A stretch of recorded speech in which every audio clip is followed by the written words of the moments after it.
अस्सलाम वालेकुम गाइस, आप सबको गुज़िश्ता ईद मुबारक। वैसे तो ईद विश के लिए मैं बहुत ही ज़्यादा लेट हो चुकी हूँ, लेकिन व्लॉग रेडी किया हुआ था। एडिटिंग की वजह से अपलोड करने में लेट हो जाती हूँ। एडिटिंग बहुत मुश्किल काम है जिससे मेरी बड़ी ही जान जाती है। वैसे भी आप सबको पता है कि जब का मेरा बेटा बाहर गया है, तकरीबन 2 वीक्स हो गए हैं उसको बाहर गए हुए, तो मूड थोड़ा सा ख़राब ही रहता है मेरा और एंजाइटी भी हो जाती है उदासी की वजह से। दिन में कई बार उसको कॉल कर लेती हूँ, कभी वीडियो कॉल कर लेती हूँ, लेकिन फिर भी दिल नहीं भरता। जो बच्चे पास होते हैं उनकी अपनी ही बात है, जो माँ के साये में रहते हैं, माँ की आगोश में रहते हैं, और जब बच्चे माँ की आगोश से दूर हो जाते हैं तो आप सब मेरी फीलिंग्स को समझ सकते हैं। तो बस बच्चे जिधर जिधर रहें, खुश रहें, आबाद रहें, अपनी अपनी दुनिया में मस्त रहें, और माँ बाप की दुआएं तो हमेशा उनके साथ ही हैं। बहरहाल व्लॉग रेडी किया हुआ था, उसके बारे में थोड़ी सी आपको साथ साथ डिटेल बताती जाऊंगी कि क्या क्या किया, कैसे किया। और इन सबसे पहले हम दरूद पाक पढ़ लेते हैं, तो चलें सब मिलके ही पढ़ते हैं। आऊज़ु बिल्लाहि मिनश शैतानिर रजीम, बिस्मिल्लाहिर रहमानिर रहीम, अल्लाहुम्मा सल्ली अला मुहम्मदिन नबिय्यिल उम्मी व अला आलिहि व सल्लिम तस्लीमा। ये व्लॉग है चांद रात से लेकर तकरीबन ईद के तीसरे दिन तक। इसमें छोटे छोटे से क्लिप्स मैंने ऐड किए हैं, कुछ चांद रात के हैं, कुछ ईद के हैं, कुछ ईद के सेकंड डे के हैं, कुछ थर्ड डे के हैं। सबसे पहले हमने मिलकर ईद इनवेलप्स और ईद की बास्केट रेडी कर ली, जिसके लिए सारे ही बच्चे बहुत ज़्यादा एक्साइटेड होते हैं और सबसे ज़्यादा उनको ईदी का ही इंतज़ार होता है। तो मैं थोड़ा सा इसको स्पेशल कर लेती हूँ ताकि बच्चे खुश हो जाएं। चलें, इसके साथ साथ मैं आपको ये भी दिखाती हूँ कि मैंने चांद रात को क्या क्या काम किया और कैसे किया। ये सामान मैंने पहले का रेडी करवा के रखा हुआ था, ड्रेसेस स्टिच करवाए हुए थे, और ये एक क्लाइंट के जाने थे चांद रात को। चांद रात को इन ड्रेसेस के साथ, ये ड्रेसेस भी मैंने खुद ही बाय किए थे, स्टिच भी खुद ही करवाए थे। इनके साथ जितनी ज्वेलरी और चीज़ें थी वो भी मैंने खुद ही बाय की थी, और ये भेजने थे चांद रात को। और उसमें 2 ड्रेस कस्टमर की मदर के थे और 4 ड्रेस कस्टमर के थे। और जब मैंने ये पार्सल भेजे तो रात के तकरीबन 12 बजे का टाइम था, और जब मैंने राइडर को बुलाया और राइडर सामान देकर आया और उनको ये चीज़ें बहुत ज़्यादा पसंद आई, और उसके बाद उन्होंने मुझे बहुत अच्छा फीडबैक किया। तो सारी थकावट यहाँ पर दूर हो जाती है जब आपका इतना अच्छा फीडबैक आता है। तो ये जो कस्टमर हैं ये बेसिकली बाहर से आई हुई हैं, उन्होंने अपनी सारी ईद की तैयारी, इवन के जो इन्होंने गिफ्ट्स वगैरह भी अपनी कज़न्स को, अपनी सिस्टर्स को, अपनी बहनोई को, अपनी माँ को, अपने भाइयों को, जो भी इन्होंने गिफ्ट्स देने लेने थे, सारी इनकी शॉपिंग भी मैंने की और सारी इनकी डिस्पैच भी मैंने करके भिजवाए। और जब जब इन्होंने जिस जिस को मिलने जाना था तब तब इन्होंने डिलीवरीज भी करवाई, क्योंकि इन्होंने डिलीवरीज इकट्ठी नहीं करवाई थी तो मुझे भी आसानी रही। जब जब इनको जितने पार्सल चाहिए थे, जो जो पार्सल चाहिए थे, उस हिसाब से मैं इनकी पैकिंग कर करके साथ साथ ही भिजवाती रही। और ये जो आपको पिंक कलर की बीच में क्यूट सी ब्रेसलेट नजर आ रही है, ये बनाई है अनाया ने, और इनके जितने पार्सल्स में ब्रेसलेट्स जानी थी वो सारी अनाया ने रेडी की थी। बाकायदा इन्होंने अनाया को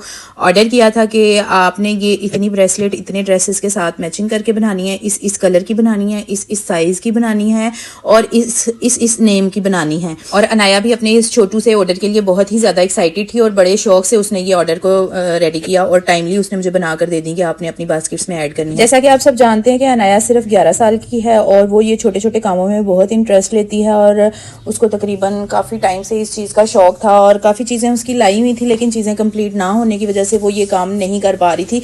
लेकिन वो मेरा सर बहुत खाती रहती थी, मामा जी मेरी चीज़ें कंप्लीट कर दें ताकि मैं आपको ब्रेसलेट्स बना कर दूँ और आपके पेज के ऊपर लगाऊँ। और यहाँ पर ये पार्सल उन तक पहुँच चुका था और उनके बहुत अच्छे फीडबैक भी आ चुके थे। और ये 3 खुसास मैंने उनसे लंदन से ऑर्डर किए थे, जिसका मैं फीडबैक दूंगी।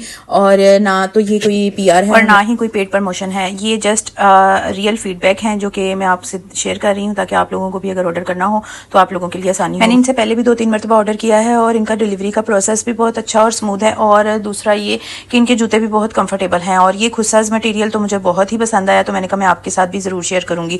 और ये एक मिडनाइट चांद रात को पार्सल जाना था जो कि मैंने रेडी किया और जल्दी से ये भी डिलीवर कर दिया ताकि ये भी टाइमली पहुँच जाए। ये पार्सल गया था तकरीबन मिडनाइट में, जो कि कस्टमर ने खुद रिसीव करना था। इसमें थी पेंट शर्ट, J.Dot का इतर था और लेदर का इसमें वॉलेट था, और जो कि कस्टमर को बहुत अच्छा लगा। ईद वाले दिन की मैंने कोई वीडियो नहीं बनाई, कोई पिक्चर नहीं बनाई, क्योंकि ईद वाला दिन मेरा बहुत ही उदास और सैड था, क्योंकि बेटा यहाँ नहीं था, और उसके साथ साथ मुझे जाना था अपने ब्रदर इन लॉ की तरफ। तो हम लोग ऑलरेडी घर पे गेस्ट आ गए, उसकी वजह से लेट हो गए, और लेट होने की वजह से बस अफरा तफरी में जो भी काम किया बस जल्दी जल्दी से किया, और हमने वहाँ पहुँचने वाली बात की। तो इस सारी अफरा तफरी में हमने ना तो कोई शूट और ना ही कोई पिक्चर्स और वीडियो बनाई। और ये जो स्टीम रोस्ट की पैकिंग आप देख रहे हैं, ये सेकंड डे मॉर्निंग में ही ऑर्डर आया था, और जबकि मेरे घर पर भी गेस्ट आ रहे थे तो मैंने जल्दी जल्दी से इस ऑर्डर को कंप्लीट किया और शाम तक इसे मैंने रेडी करके भिजवा दिया गेस्ट के आने से पहले। भेजकर फ्री हो गई। और यहाँ पर ये फिरनी बना रही है मेरी बेटी, जो कि मैंने मीठा उसके स्पुर्द किया था कि मीठा उसी ने बनाना है।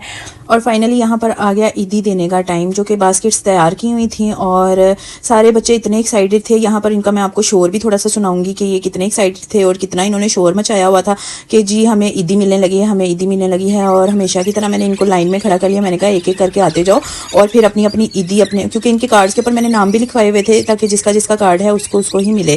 तो मुझे फिर थोड़ा सा टाइम लगा इनको कार्ड्स को सेट करने के लिए, और सारे बच्चों को लाइन में लगा लिया था ताकि सारे बच्चे एक एक करके आते जाएं। और यहाँ पे स्ट्रीक्स भी बन रही थी साथ साथ और डिस्ट्रीब्यूट भी हो रही थी ईदियाँ।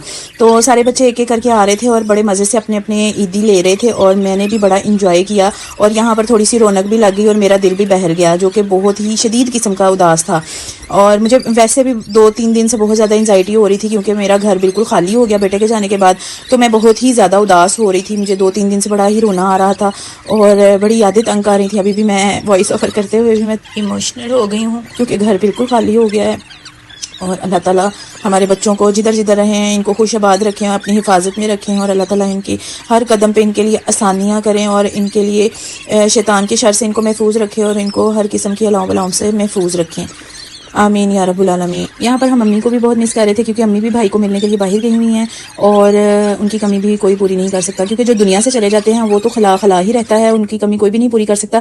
लेकिन जो हमारे दरमियान में रहते हुए हमारे साथ नहीं होते, वो एक अलग ही कैफियत होती है। तो बस जहाँ जहाँ जो भी रहें, खुश रहें, आबाद रहें, बार बार यही दुआएं निकलती हैं दिल से, बस अल्लाह ताला अपनी हिफाजत में रखे, सेहत और तंदुरुस्ती के साथ रखे। और आज मेरे घर पे मेरे अम्मी अब्बू की कमी की मेरी फुप्पो ने पूरी, अल्लाह ताला इनको अपने हिफ्ज़ मान में रखे, सेहत और तंदुरुस्ती दे, आमीन या रब्बुल आलमीन। पता चला कि मेरे घर पर आज आ रहे हैं, तो पुप्पो अनएक्सपेक्टेड मेरे घर आ गई और हम सबको इतनी खुशी हुई कि और पुप्पो ने, सबसे बड़ी बात, पुप्पो ने हम सबको बच्चों समेत बड़ों समेत हम सबको ईदी दी, और हम इतने खुश थे, हमें ऐसे ही लग रहा था जैसे अम्मी अब्बू हमारे साथ बैठे हुए हैं।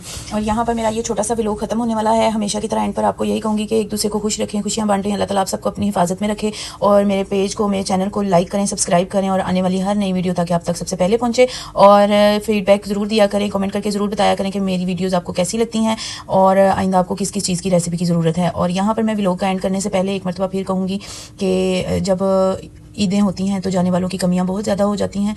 और भाई के साथ कब्रिस्तान जाना था, तो भाई को ना पहले दिन टाइम मिला ना दूसरे दिन, तीसरे दिन भाई के साथ कब्रिस्तान गई, मिर्ज़ा साहब से मिलकर आई, क्योंकि बेटा यहाँ नहीं था, उसको वीडियो कॉल पे लिया, उसने भी फातिहा पढ़ी और हम लोग भी दुआ करके वापस आए। अल्लाह ताला जाने वालों की मगफिरत फरमाए और उनकी सब मंजिलें आसान करें। आमीन या रब्बुल आलमीन।